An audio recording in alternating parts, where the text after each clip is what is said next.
But so on behalf of umlink.com, we welcome Earl Decker. So good afternoon, Earl. And how are you? I'm hesitating.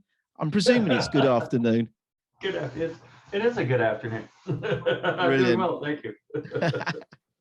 Well, I was more worried about the timing, Earl, not necessarily whether it was a good one or not. So you've had a good day already, yeah? Not too bad, not too bad. Brilliant. Well, it's great to see you. For the benefit of the audience, we're going to say that this is a second time of arranging. We had a little bit of communication issues with the broadband. We don't know whether it was my end, your end, or the transatlantic link. We'll put it down to... I learned I couldn't repeat myself. I couldn't remember what I just said. Yeah, that's embarrassing. So, really great to see you again. You know, it's good that we've now got together, and thank you very much for your patience. So, Earl, for the benefit of our audience today, I wondered if you could give us some background into you personally, and what you're doing now in the industry. Okay. I really started in the waste energy business about 12, 13 years ago. I got interested. A friend was doing some work with activated carbon. He showed me what they were doing. I immediately walked away and said, I could do that better. No hubris here. but so I started chasing that dream and quickly realized this is a very complex issue. I may have really stepped into it. But we got into looking at converting carbon, and I was looking at using waste products like wood and nuts and to make a simpler process for making activated carbon. And part of that initial response was my partner said, let's fly to Tonga because they have coconuts. And we looked on a website, CIA, average rainfall of coconuts in Tonga is apparently 117 million a year. Wow. I don't know how they come up with that, but phenomenal. So we flew to Tonga, and flying into Tonga, we were circling around the airport, and it looked like half the island was on fire. There's just smoke coming from everywhere. And we were thinking, oh my God, they're burning our coconuts. They should stop. Yeah. That's all activated carbon.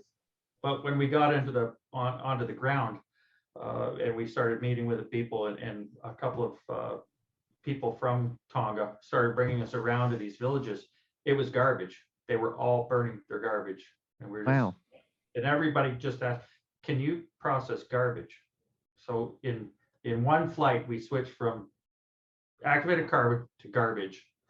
And it was amazing how much that changed my perspective on, oh my God, this little island is just covered in garbage and everybody's burning it, and you can smell the plastic, you can smell this stuff in the air. And it's like, this is just horrible. This is a beautiful, beautiful country in the middle of the South Pacific. This just shouldn't happen. Yeah. So we came back to Tennessee, where we started a company called Carbon Black Global, and we kind of switched gears. I continued to make activated carbon, and I have a patent for that. Then we switched gears to looking at the waste industry and how could we process waste? How could we do it responsibly, sustainably, lower greenhouse gas, and that's kind of pushed us on a big push to how do we deal with this garbage, and why do we still bury garbage? There is more than enough technology, not including mine, that there's just no reason we should be burying garbage. It is not a mitigation strategy, right? It's just a bury it and run away. This seems in 2022 now, close to it, that we should be better than that. So we went after the process and specifically looking at a small island, small South Pacific island, any island, to say what technology can work. They don't want to sort. Nobody wants to sort through garbage. It's nasty. It's messy. How can we process this? How can we do this intelligently? And we worked at it. We worked at it for the past 10 years. We've been doing R&D. We built an R&D plant up in Dunlop, Tennessee. Has 2 full-scale autoclaves. We're running full batches. So we've come up with a downdraft gasification in a batch. So we're actually batch processing municipal solid waste at pressure through a downdraft gasification. And what we've come up with is that, yes, we can process garbage unsorted. Don't take it out of the bags. Don't even look at it. Doesn't matter what's in it. Throw it in there. You have tires, throw the tires in. You got a couch, throw the couch in. I don't care what it is. Just throw it in there. Put it into the autoclave. We process it. And what I we're coming remember, out, well, about just sorry to butt in, but what I remember, can you throw in the likes of asbestos? you could. I mean, we're you know, again, we're not opening garbage, so Right. there's drywall, you know, Right. So there's you don't know what's in there. insulation, Right. there's all kinds of stuff in there, and we process that through testing, through R&D. We've come up right now. Our plant operates at 1% of our permitted values, so we're really proud of that. Yeah. You know, we've come up. Our goal was, you know, my goal was 95% reduction in greenhouse gas. Right now we're hitting 99. Wow. We're reducing our garbage volume by 95%, and we're producing a gas that we can generate electricity or coal or, you know, heat water. There's a lot of different processes. We've taken that now from the municipal solid waste, and we're going into commercial and industrial sectors to say, let's look at your industrial waste products and let's talk about how we can handle that, process it. So that's in a nutshell what we've been doing. And 2 years ago, I met with another like-minded individual, Johannes Zebarth. He became the president of both Carbon Black Global and Landera, that we opened specifically to go after the municipal solid waste, so that Carbon Black could focus on what it does best, and that's we design and develop engineer equipment to try to make this a better planet. So that's kind of my place in this world. There's a lot of content there to sort of come back and ask you many questions, but I really want to know where did it all start? You know, what's your background? What's your experience? What was you doing originally? Funny enough, originally when I got into the carbon industry when I was a young child. My dad owned a heat treating company. So my first memories are walking into a plant where we're generating endothermic, exothermic gases and adding carbon to steel. So I was born into carbon. We're all laughing that we're all carbon-based units. We're okay. So, and that's how I got into it. And then I quickly ran away from that as fast as possible, because I said I don't want to end up in a factory. So I got into construction, specifically into underground construction, water, wastewater. Getting into that, I quickly decided that this is horrible. You know, we're digging up everything. Why do we have to dig up? Everything's already in the ground. Can't we rehab the stuff that's in the ground? So I got into trenchless engineering, and we started doing a lot of trenchless work. Brought in robots to repair sewers and water lines. Brought into some in situ lining techniques, and that was what I was doing. I was in Hawaii doing that when a gentleman showed me this reactor and said, you know, here's what we're doing. Looked at it from the heat treating background I had. I just knew, wow, that's full circle. I'm right back to this carbon thing. But it's in reverse, where you're going to sort of take it out of the world, isn't it? Not put it in. It's funny how that it just you know, everybody looks, you know, I'm not sure that I understand it. And I laugh and say, you know what? But just about every heat treater would. They'd look at that in about a second and go, oh, I get that. So that's what brought me into that. And you know, we've had through the trenchless industry, a lot of that was based on trying to, you know, reduce our greenhouse gas, reduce our footprint on the planet. And you just now I see this garbage issue is probably the most solvable problem on this planet. It's just so simple to solve. But it is simple, Earl, and I'll be honest, I was exploring something like this black bag scenario in 2012. I remember we was trying to, I've done some crazy things on the side where we was trying to build a power station on top of an old mine, and we met this company that was going to turn black bags into this great, well, they turn it into a fiber, and then we was going to burn the fiber as such. But what I don't understand is we know there's a problem, you know, and I'm going to tell you a story in a minute about outside my front door when I look in on my skyline. But we know there's a problem. Government must be aware of all these black bags. We've got teams of people going around the country with vans picking up all these black bags. Well, we have black bags and pink bags now. One's the recycling bag, and they go off and they get these massive piles. We've got a nice walk near us, which is an old place where they dump, was an old dump, and they've turned it into grasslands now because they have to move from one area to the other because it was turning into a mountain, presumably. We know there's this problem, but why are we not doing nothing about it? I don't understand. People hate change. And there's a whole system of intricate things that have started. Garbage collection, you know, there's people who work for the garbage collection, there's people who work at the dump, there's people who work at the landfill, at the transfer stations, and everybody starts getting worried that, you know, they're going to lose their job, or that part of the industry is going to go. The municipalities are paid. We get tipping fees. You know, don't touch our tipping fees. I've been told that straight up. Do not touch our tipping fees. Guys, we're trying to solve a garbage problem, you know, and you're worried about your money. You're worried about a $30 or $50, $100 a ton that you're collecting.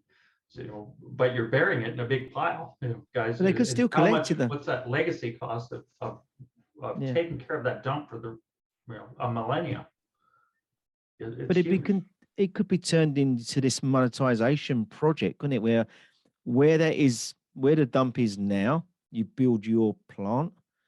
The lorries come in and out with their same going over this the weighbridge. So there's still tipping values. There should be still a charge. They're not going to lose that charge. Yeah. And in fact, we're going to create employment because who's going to man the power station, the plant? It needs manning, doesn't it? Yeah, the jobs are still there. They're just different jobs, right? And you know, we'd like to be placed at the landfill. We'd also like to be placed at the transfer stations. You know, we don't have to build a 1,000-ton per day plant, a 2,000 ton. We can build a 100-ton per day plant that you wouldn't even notice. You wouldn't even know it existed at a transfer station. And then all those trucks don't have to travel down the road, and all that savings. And it is a big savings, and it's not invisible money. You know, we as taxpayers, our base, we're paying for all of this to happen in one form, fashion, or another. You know, so it's important to look at that, but also look and say, hey, you know what? I can put a plant at the landfill station, and let's dig that landfill back up, and let's process that dirt. Let's get rid of that leachate. Let's fix.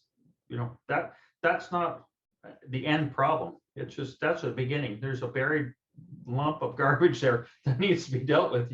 You know, it's like these Superfund sites. Oh yeah, we have to remediate them. Well, technically, a landfill is a Superfund site. At some point, somebody has to fix that. It's, you know, like it or not, it's leaching into our groundwater. These forever chemicals are coming out, and we know it's an issue, and we can do that. You know, we've processed landfill waste. That's not a problem. You know, it's not as great or fast as regular waste, but it still processes, and you get to take back that land, turn it back to what it was supposed to be. And it's a better solution than just turning a blind eye. Everybody smiles. I'm a happy recycler. Everybody goes, well, you know, Earl, you're taking away recycling. No. I like recycling. Reality is most of us don't. You know, we try, but I'm happy if people can start recycling, and if people reduce their trash, even better. You know, it's going to take every one of us to fix this. It's going to take every technology and every one of us to make an impact on the greenhouse gas emissions that we're dealing with. That's just a fact. But I think your process has made it easier. So, for instance, the UK, and I'm talking about my council, my area, as I said, on a 1 week we have black bag. So that's food, plastic waste, and there's certain waste that has to go into it that can't go into the recycle. So then there's the recycle. So 1 week it's black, the next week it's pink bag. Okay. Now that's a pain for me because that means I've got to keep my waste for 2 weeks Yeah. before I can actually get rid of it. And I live in an apartment, so that's becoming difficult for me. So we've got bins downstairs where we have a pink bin and a black bin. But that before we know it, the black bins, so every other week they're brimming over the top, they're Yeah. all over the floor. Sometimes people don't understand, they move in here and then they don't understand what bin goes in where. So what does the council do? Which is, very disappointing. They reject. So if a pink bag is in a black bag box, they take the pink bag out and throw it on the floor.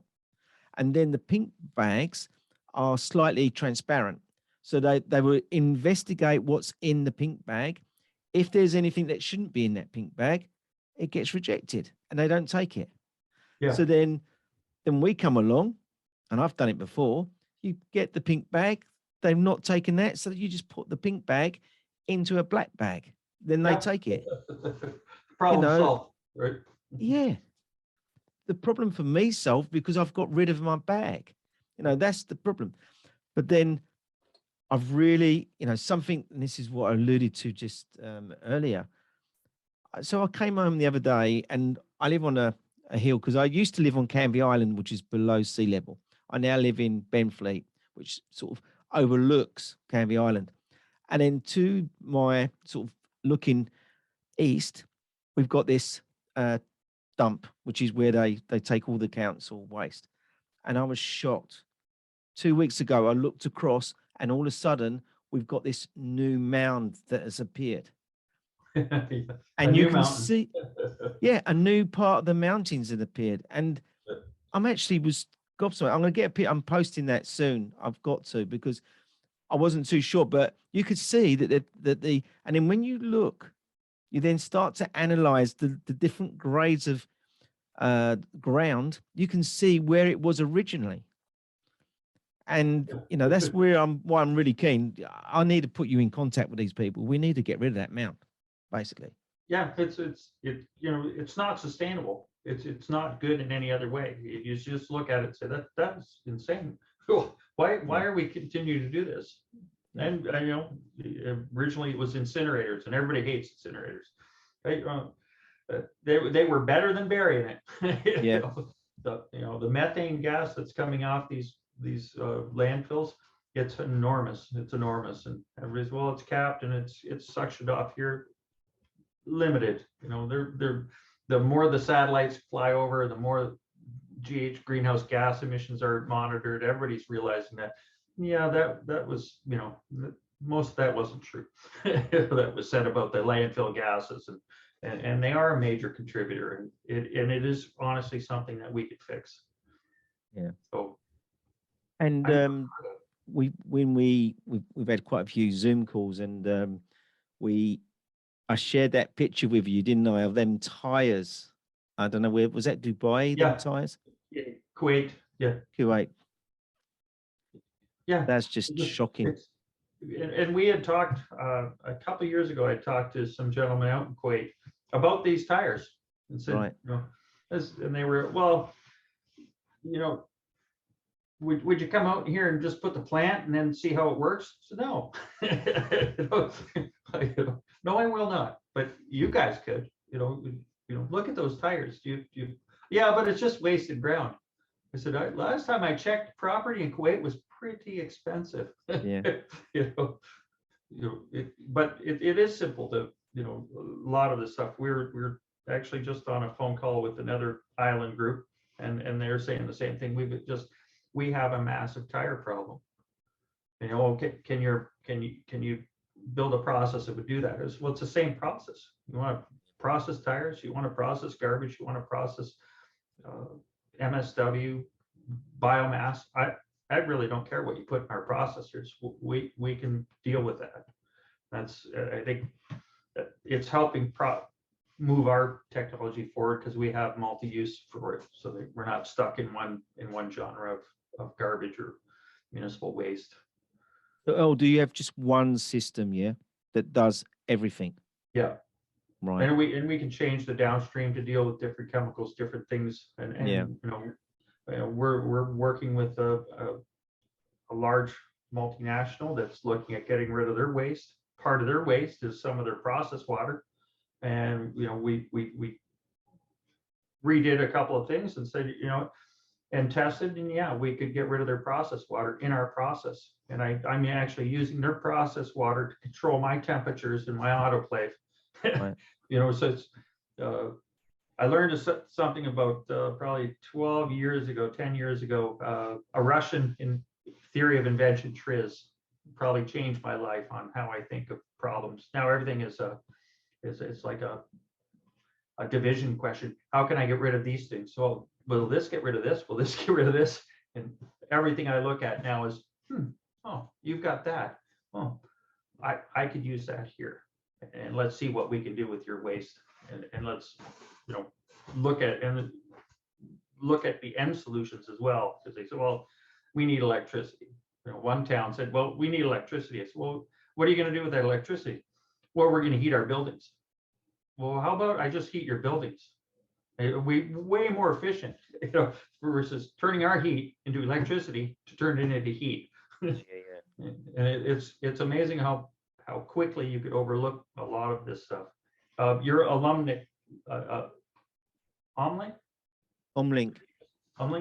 that you just started. I just joined the compressor world part of it, Right. Because last year our process is probably 90% run on air, compressed air. Right. And no big deal. I'm looking at a 40 autoclave processing plant. I'm looking at where to put these 1,100 horsepower compressors. And guys, oh, we'll just put them over here. And I started talking to some compressor guys, and they're going, Earl, you need to eliminate any 90-degree turn, any of this. And we're talking about the power that would take just because you put the compressors over here. So I quickly joined a webinar at Texas A&M on compressed air auditing and management, and realized how much money I would have wasted if I put these compressors over here. And then I started changing, okay, I can change the whole layout of the plant so I can get my compressors in line. And how do I get rid of, I'm playing with compressed air like it's free, and it is not. It's just a major cost. Of course it is. So actually, my brother and I just filed for 2 patents on a combustor and an initiator that work on because of the air issue. And rather than just flying as much blown air into it as possible, we're injecting air at milliseconds, and it's surprising how fast you change within Umlink. We've got 2 directors. One of them, Daniela, she's based in Chicago. She focuses on the compressor tools element of it and how you utilize compressed air. And then Elvira, she's based in Europe. She focuses on the performance of the compressor. So they're both highly intelligent and qualified within that field. Elvira, she's a doctor, Dr. Elvira, we should call her, really, but she's bang on the money regarding performance and compressed air. That's why we've all come together. I'm looking forward to talking with them. I'm looking forward to.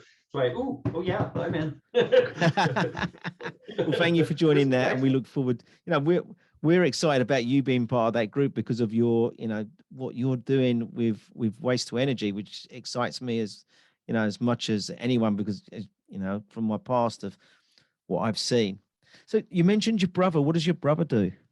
He is retired. He was in a serious car accident about 25 years ago, had a severe head trauma, and he retired from the world because he gets stressed out very easy, but he's still really a smart guy. Yeah. So me and him get together 15 minutes at a time and come up with how do we change the world? And you can And then change he it in says, 15. okay, now Earl, go do that. I'm done. Yeah. And you can change it in 15 minutes. I'm very Right. impressed, El. Yeah, well, multiples. So So we have, we got together on these two projects, and he's part of my company that holds some of these patents, which is Bright Sands Inc. And so we just, yeah, that's how he got involved in it. He was the plant manager for my dad's company before he got into an accident. So. all right. And is your dad still around? No, my father passed in '96, quite a long time ago. Right. And is his company still around? No, he got crunched in 2000 or 1987, 88, when that whole auto market collapsed. Right. It was just before the dot-com major change. So he closed his company and Got out of it. yeah, Brilliant. So he was happy. He was happy. Good. He was happy to be out of it. yeah, I can imagine. And you congratulated as well, did you? Yeah. So where are your systems now? How many systems have you got? Where are they based?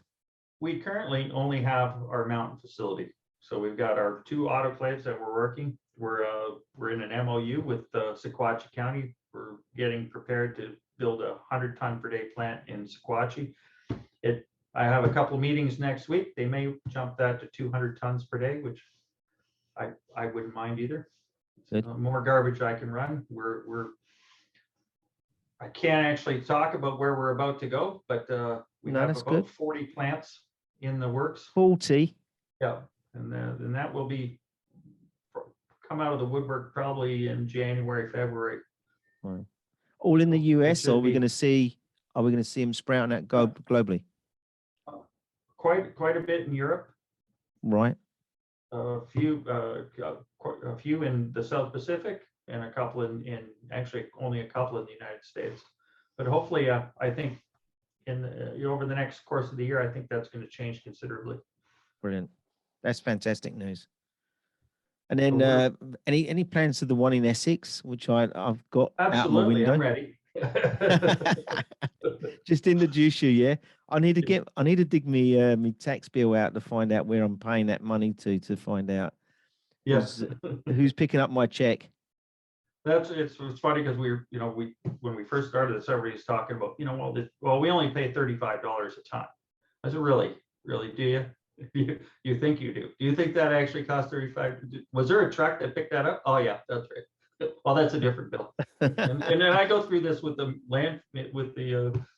college or the community counties, and they'll go, well, we only pay this. Well, you had to pick it up. And do you own the trucks? Oh yeah. So you have maintenance on your trucks? Oh yeah. Well, yeah, that's in a different budget. Okay. Yeah. And it's always, well, it's a different budget. I said, but it's still the and then same there's the cost, staff. guys. Yeah. Then there's the staff to pick it up. Yeah. And then Sequatchie County, they're paying for where they had buried their garbage in Bledsoe County, and Bledsoe County closed their landfill facility. And as Sequatchie says, every year we get a bill and we have to pay legacy costs, and it will go on forever unless something happens to that landfill. So, well, would you like me to go dig that up? Yes, I'd like you. Sequatchie County would like me to go take all their garbage back so they can stop paying that legacy cost. I said, I believe everybody would like to do that. So there is a way out of this mess. What's the future for Earl Decker? What tell us what your future is regarding this product and what you're doing. Busy. Probably busier than I wanted to be. I really just wanted to make some activated carbon sitting on a beach in Tonga and drink out of coconut with little umbrellas. That was the whole plan to begin with. That was the plan. I am not seeing that happen.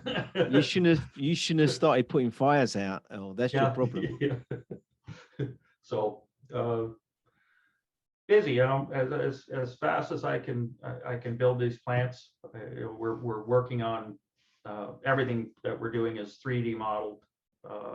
Most of the parts that we're looking at, even the combustor and the starters that we're working on, we're looking at doing 3D modeling for it so that we can, you know, again, just follow through on sustainability and lowering our costs of everything, and try to make everything as easy as we possibly can to get rid of the garbage. And hopefully I'll be able to retire and know that I've done something to help this planet.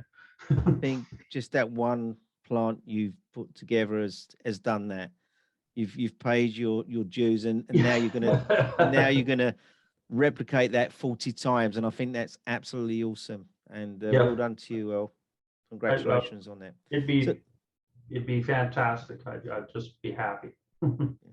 Well, I look forward to seeing those being opened. So, Earl, I've put you on the spot. I know all the time. It is cool. And I let you off before, but now you're back on it. So, Earl, I like to put my guests on the spot, as you know. So, is there anything you can give back to the industry today as a takeaway for our listeners today? Give back to the industry. I'm not sure what you're asking of me. So, can you define that question? I'm going to cut this bit. So basically, I've asked that question to all the people that I've interviewed, and so they would say, "Well, look, you know, what we need to do is think about what we're doing as a civilization. You know, you've alluded to it about, you know, not one person can do this. We've all got to do this. You know, think about what we're throwing away, thinking about how we could best manage that waste. You know, the future, everyone needs to start thinking about that." Yeah. You know, okay. I don't know whether that's your legacy. You know, you're telling people what your legacy is, and you know, this section goes into my book. So I'm going to put all these questions I've asked actually goes into the book regarding the 100 voices of the energy experts, and you'll be spotlighted. Excellent. Yeah. And then Earl Decker said this, you know, so no pressure. You know, I guess I said this once before in a article that I wrote for LinkedIn on that. You know, I went to Tonga looking at a problem on an island nation. I came back from Tonga and looked at every community around me, and every community is an island. We're all stuck. You know, nobody wants to transfer their garbage outside their island. Nobody wants to take other islands' garbage. Everybody's stuck here, and it's no different from household to household. You know, people have to stop assuming that and accepting that. Well, you know, my garbage is going outside, and I don't have any power of it. Well, you do have power of it. You get to choose who you vote for. You get to choose who's representing you in council, and demand that they change the model, because it is truly up to everybody out there, us included, to be able to voice that opinion and let our councillors know, let our elected officials know that this is no longer acceptable to us. You have to change this model. There's ways. We understand it'll cost, but there is ways, and it's better for our environment. And it's just a matter of actually opening your mouth and saying that out loud. It seems such a simple method, but it is really that. Hey, can you do something about landfilling? Let's stop that. And the answer is yes. There's not just me, but there's a lot of companies out there that can fix this issue. Totally agree with you. And as I really like what you said there, and as I said, I've seen it all around me. You know, I'm seeing it out my back window. And I was involved with it from day one. And the reason why we didn't do that in 2012, by the way, the bank wouldn't fund it. So it was unbankable, which is crazy. And we continue. I mean, we funded my partners and I have funded this plant on top of the mountain. We have zero debt. We haven't borrowed any money because nobody would lend us money. And you just sit back and go, geez, how hard was that? And then you watch an NFT token go for $20 million and go, our world is a little upside down. Yeah, our world is upside down. Totally. Yeah. I totally agree with you. So, Earl, I must thank you for today, and obviously your patience from before. We've had stop, start, stop, start. It was, we should have recorded that. It would have been That quite was amusing, fun. really. Yeah.